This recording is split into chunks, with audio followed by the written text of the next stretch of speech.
ইহুদি খ্রিস্টানদের চেয়ে বেশি খারাপ রাফেজিরা মুসলিমদের জন্য।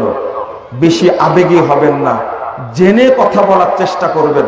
বাংলাদেশের মানুষ মনে করতাম অধিকাংশ মুসলিম, কিন্তু এখন দেখছি অধিকাংশই হলো রাফেজি শিয়া, অধিকাংশই শিয়া। আল্লাহর নবীর স্ত্রীকে মা এসাকে গালি দিচ্ছে, তার কাছে কিছু মনেই হচ্ছে না। প্রায় 3 কোটি মানুষকে হত্যা করেছে 1979 সাল থেকে নিয়ে আজ পর্যন্ত। আপনি সেদিন কোথায় গেছিলেন? কোথায় গেছিলেন সেদিন? প্রশ্ন জাগে আমাদের।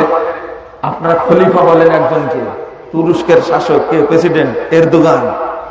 মনে হচ্ছে বাংলাদেশের রাফেজদের দুলা ভাই। ইরানকে কিছু বলে না কেন? ইরানের পক্ষে দাঁড়ায় না কেন?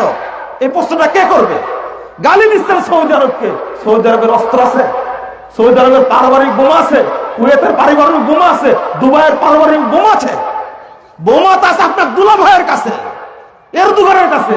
তাকে একটু ফোন দিয়ে বলেন না ইরানকে বাঁচা। কেন কেন বাঁচাতে আসে না? আমাদের এটা একটু বোঝা উচিত। আমি বলছি না সৌদি আরব দুধে দোয়া তুলসী পাতা, আমি এটা বলিনি। তাদের অনেক অপরাধ আছে, কিন্তু একটা বেলাদুত তাওহীদ হারামাইন যেখানে আছে তার প্রতি আপনার বিদ্বেষ। আপনি সারাদিন হারামাইনের বিরুদ্ধে, তাদের আলেমদের বিরুদ্ধে। কি চমৎকার আব্দুর রহমান সুদাইসি বলছে, এ হলো ইহুদিদের দালাল। আমরাও ইহুদিদের দালাল ছিলাম। গত বছর থেকে ইহুদিদের দালাল নামটা কেটে গেছে। আহলে হাদিসরা রোজা নষ্ট করে, 3 মিনিট আগে আযান দেয়। বলেনি আগে 54 বছর যাবত আহলে হাদিসদেরকে অপমান করেছে, মসজিদ ভেঙে দিয়েছে, ইমামদেরকে গ্রেফতার করেছে। কিন্তু গতবার এসে সরকার বলে দিল সূর্য ডুবলে ইফতার করবে, এটাই হলো ইফতারের টাইম। বলেনি? আলহামদুলিল্লাহ, এখন সবাই ইহুদিদের দালাল হয়ে গেছে, তাই না? 54 বছর গালি দিলেন, তার কি হবে? মসজিদ ভেঙে দিলেন, ইমামদেরকে গ্রেফতার করলেন, তার কি হলো? মুখে কথা উচ্চারণ করবেন, যেটা তারই রেকর্ড হয়ে থাকবে কিয়ামতের মাঠে। 54 বছর ধরে সহ্য করেছি।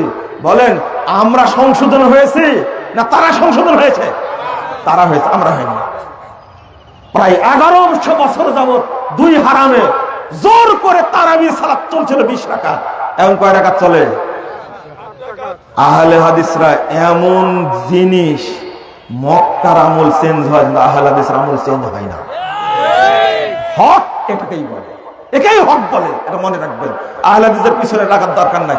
একদিন আপনি খোমেনিকে চিনবেন, একদিন আপনি ইরানকে চিনবেন, এবং নিজেই আঙ্গুল কামড়াবেন কত ভুল করেছি আমরা না বুঝার কারণে। বন্ধুরা আমার, আপনাদের সাথে আমাদের ভ্রাতৃত্ব অনেক বেশি। এই যে এত সময় যাবত খুতবা শোনার কথা না, এটা আপনারা বসে থাকলেন, খুতবাটা শুনলেন, আমাকে সম্মান দান করেছেন, আলহামদুলিল্লাহ। আমি প্রথমে দোয়া করেছি, এখনো দোয়া করছি, এবং মুসলিম বিশ্বের জন্য দোয়া করব। আমি, আপনারা একটু দয়া করে আমার সাথে আমিন আমিন বলবেন ইনশাআল্লাহ। এই খুতবার দোয়াটা খুব গুরুত্বপূর্ণ, খুবই গুরুত্বপূর্ণ।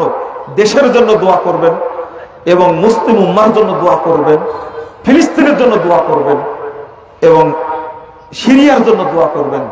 দীর্ঘ 53 বছর পরে আল্লাহ রাব্বুল আলামিন সিরিয়ায় সালাফিদেরকে বিজয় দান করেছেন, আলহামদুলিল্লাহ। এই 53 বছরে প্রায় আপনার 60 লক্ষ মানুষকে হত্যা করা হয়েছে সিরিয়াতে। এটা করেছে ইরানের মাধ্যমে। আল্লাহ সিরিয়াকে হেফাজত করুন, বলুন আমিন।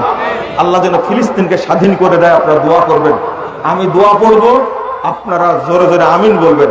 আল্লাহ যেন আমাদের ঈদের দিনে দোয়াটা কবুল করে নেন, আমিন ইয়া রাব্বাল আলামিন।